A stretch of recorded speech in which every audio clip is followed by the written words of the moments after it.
Dalam konteks Islam di Indonesia, Nahdlatul Ulama atau NU dan Salafi sering dipandang sebagai dua arus utama yang memiliki banyak perbedaan. Persoalan ini menarik perhatian banyak orang karena keduanya sama-sama mengklaim berada di jalan Islam yang benar.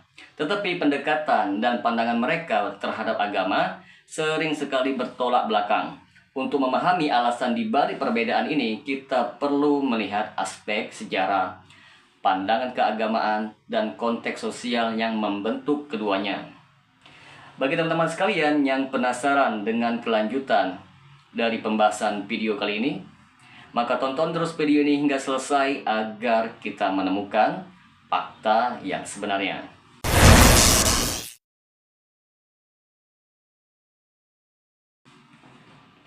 Assalamualaikum warahmatullahi wabarakatuh. Berjumpa lagi dengan saya Rio Mneri di channel Manhaj Dakwah.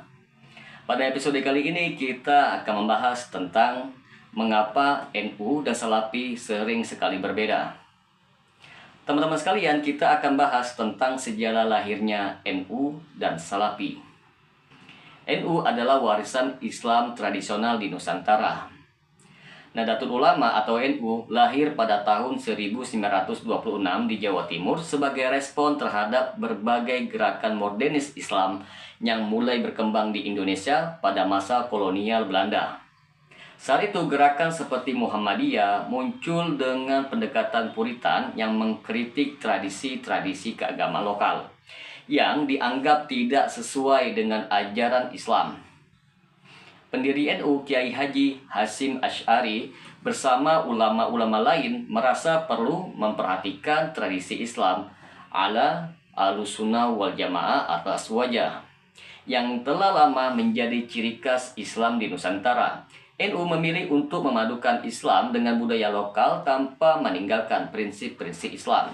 Karena itu tradisi seperti tahlilan, ziarah kubur, selamatan, dan maulid Nabi tetap dipertahankan. Sedangkan Salafi merupakan gerakan pemurnian Islam. Salafi adalah gerakan yang muncul di Arab Saudi pada abad ke-18 melalui ajaran Syekh Muhammad bin Abdul Wahab. Gerakan ini memiliki semangat pemurnian Islam dengan tujuan menghilangkan praktik-praktik yang dianggap menyimpang dari ajaran Al-Quran dan hadis. Nama Salafi merujuk pada konsep kembali kepada pemahaman Islam generasi awal yaitu Salafus Saleh, yaitu para sahabat, tabi'in, dan tabi'ut tabi'in.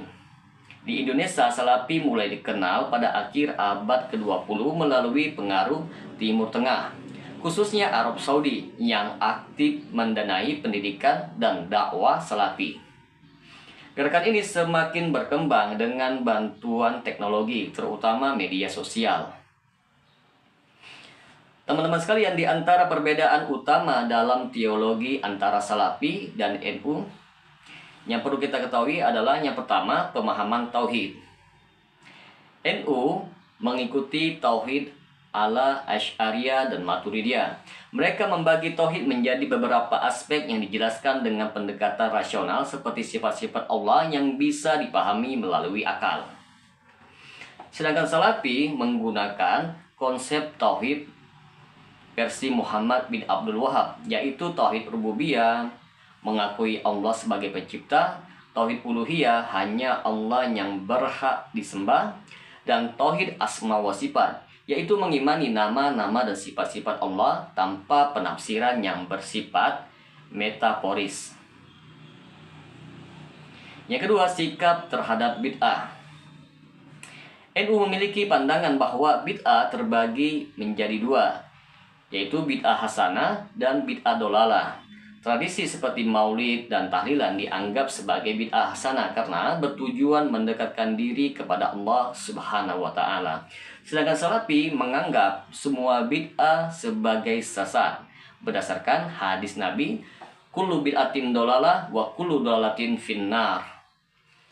Tradisi seperti maulid atau tahlilan ditolak karena tidak dilakukan oleh Nabi maupun para sahabat. Yang ketiga, penafsiran ayat mutasyabihat. NU dalam ayat-ayat yang sifatnya mutasyabihat seperti tangan Allah NU cenderung menafsirkan secara metaforis untuk menghindari pemahaman yang salah. Sedangkan Salafi memahami ayat-ayat tersebut secara literal atau zahir tanpa mencoba menafsirkannya lebih jauh, tetapi tetap menolak penyamaan Allah dengan makhluknya.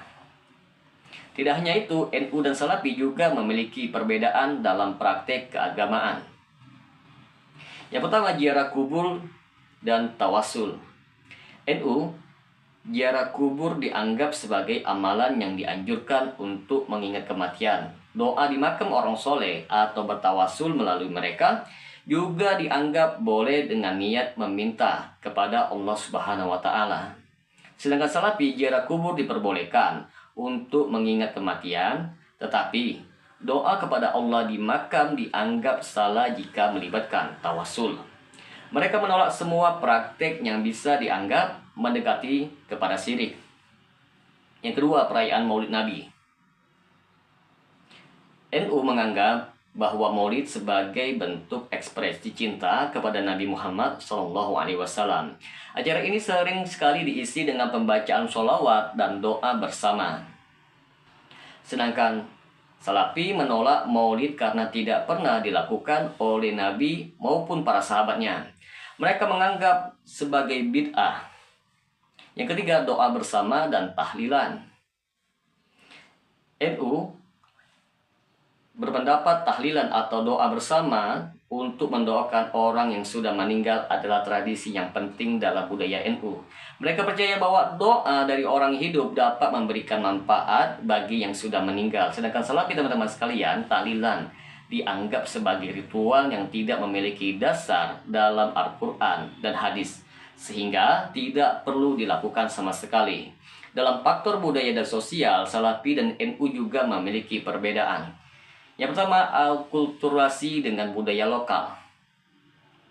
NU menerima budaya lokal sebagai bagian dari cara beragama. Tradisi seperti selamatan, wayang kulit, dan gamelan dianggap sebagai cara yang sah untuk mendekatkan kepada Islam antara masyarakat. Dalam pandangan NU, selama tidak bertentangan dengan ajaran Islam, budaya lokal dapat menjadi sarana dakwah.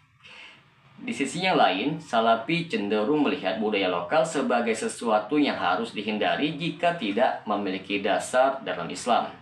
Mereka mengedepankan keseragaman budaya Islam yang global yang identik dengan budaya Timur Tengah. Yang kedua, pendekatan dalam dakwah. NU yang lebih cenderung menggunakan pendekatan dakwah yang halus dan inklusif. Mereka mencoba mengajak masyarakat untuk mendalami Islam tanpa harus meninggalkan budaya lokal. Sebaiknya Salafi lebih sering menggunakan pendekatan yang tegas, bukan konfrontatif dalam menyampaikan ajaran mereka. Maka timbullah sebuah pertanyaan, mengapa perbedaan ini terjadi? Perbedaan antara NU dan Salafi terjadi karena beberapa alasan yang perlu kita ketahui bersama. Yang pertama, sejarah NU lahir di Indonesia yang kaya dengan tradisi lokal, sedangkan Salafi berakar di Arab Saudi yang memiliki sejarah panjang gerakan Puritan. Yang kedua, pandangan teologis. NU lebih fleksibel dalam memahami agama, sementara Salafi cenderung lebih ketat dan tekstual. Yang ketiga, budaya NU menerima keberagaman budaya, sementara Salafi mengutamakan keseragaman ajaran Islam. Yang keempat, dukungan global. Salafi mendapatkan dukungan dari Timur Tengah yang membawa pengaruh besar pada pola dakwah mereka.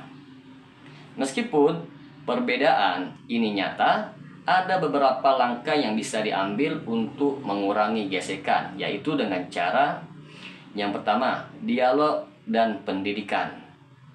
Ulama dari kedua belah pihak dapat berdialog untuk saling memahami pandangan masing-masing. Yang kedua, fokus kepada persamaan. Keduanya sama-sama berpegang kepada Al-Quran dan hadis sebagai sumber utama ajaran Islam. Yang ketiga, menghormati perbedaan. Umat Islam perlu diajarkan untuk menerima perbedaan sebagai bagian dari kekayaan Islam. Maka dapat kita simpulkan di sini, teman-teman sekalian, perbedaan antara NU dan Salafi bukanlah sesuatu yang sederhana. Ia merupakan hasil dari sejarah yang panjang, perbedaan teologis dan konteks budaya yang membentuk masing-masing kelompok. Meski sering terjadi perbedaan, keduanya memiliki tujuan yang sama, yaitu menjaga keutuhan Islam dan memperjuangkan kebenaran berdasarkan Al-Quran dan hadis. Tantangan ke depan adalah bagaimana kedua kelompok ini dapat bekerja sama dalam membangun umat Islam yang lebih baik tanpa harus selalu menonjolkan perbedaan di antara mereka. Penjelasan ini diharapkan dapat memberikan gambaran yang lebih jelas dan seimbang tentang perbedaan antara NU dan Salafi. Semoga dengan sedikit penjelasan ini dapat memberikan manfaat bagi teman-teman sekalian. Dan apabila channel ini dapat memberikan manfaat bagi teman-teman sekalian, silakan subscribe dan share. Semoga bermanfaat. Assalamualaikum warahmatullahi wabarakatuh.